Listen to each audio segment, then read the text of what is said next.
Yan, Chevrolet Duramax, bale heavy PMS. Araw ngayon ng linggo. So ito, bale ito lang naman po ang aking dala, Corolla. So yan, ito ang trabaho nito, heavy PMS, cleaning ng EGR saka intake manifold. So ayan, sa pag tinitignan nyo yung kanyang sasakyan, yung kanyang makina, halos full pack po yung kanyang engine. Parang hindi po matanggal yung kanyang EGR gawa ng masyadong maraming mga hose na nakaharang. So yan ay pumunta ko ng bahay nila misis, at yun nga, may nagtawag na tawag ng kalikasan. So dito ay bumalik na ako. So yan, pinagtatanggal ko na yung mga ECU, hydrovac, throttle saka yung hood para matanggal lang yung kanyang EGR. So yan yung kanyang EGR, so very big, so very dirty. So dito ay magtatanggal tayo ng intake manifold. So ayan yung kanyang intake manifold.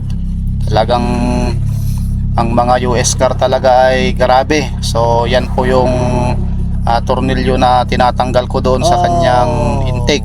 Sa tiglukay, lagatul talaga kayo.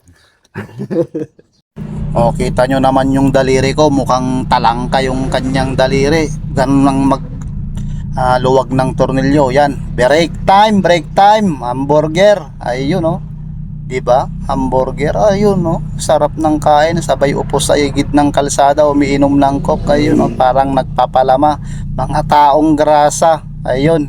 So dito ay natanggal na namin yung intake. So ayan, bale bibili kami ng panglinis. So ayan, linibot namin yung Aritaw, papunta kami ng Super 11. So dito ay nag sunbathing ako, grabe, sobrang init. So pumunta kami dyan ng Super 11, pumasok kami sa loob para maghanap ng cleaner na pwedeng pang cleaning doon sa kanyang pyesa. So dito ay nilibot namin yung Super 11 ng Aritaw. Wala kaming nahanap dito, kaya ayun, umexit na kami ng Super 11 gawa ng wala silang stock na panglinis ng intake saka EGR. So ayan, lumabas kami at naghanap sa labas.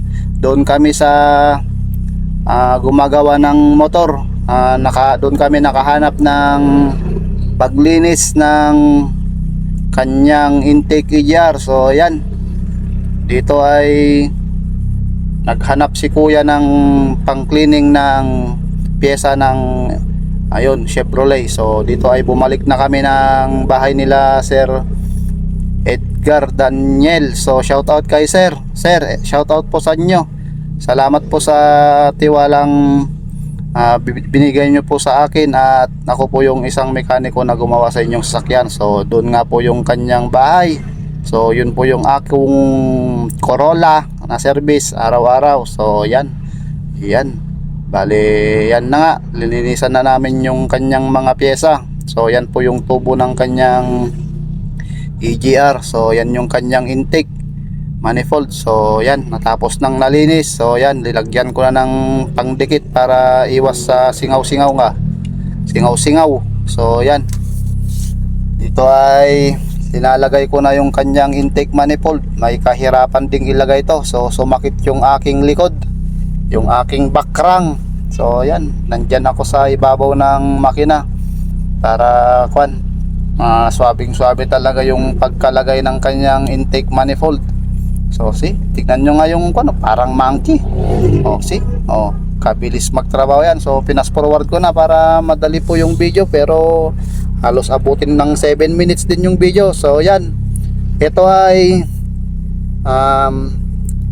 yung design ng intake manifold. Bakit kasi ganyan? Dapat naglagay din sila ng butas doon para masakit na lang, para mabilis yung trabaho. Kaso ganyan talaga yung engineer ng makina ng ng Ford. So ayan nga, bale dito ay ginawa niyang trompeta yung EGR. So ayan naging air supply.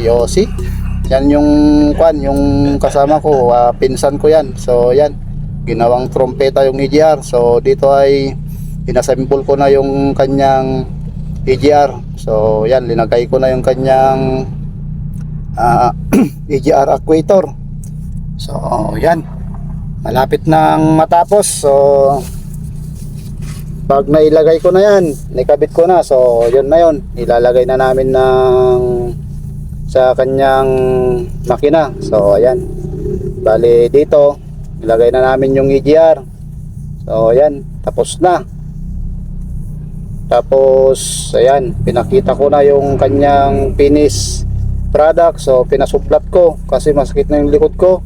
So ayan, naibalik na lahat yung kanyang alulod, yung ayun oh, yung panang ulan.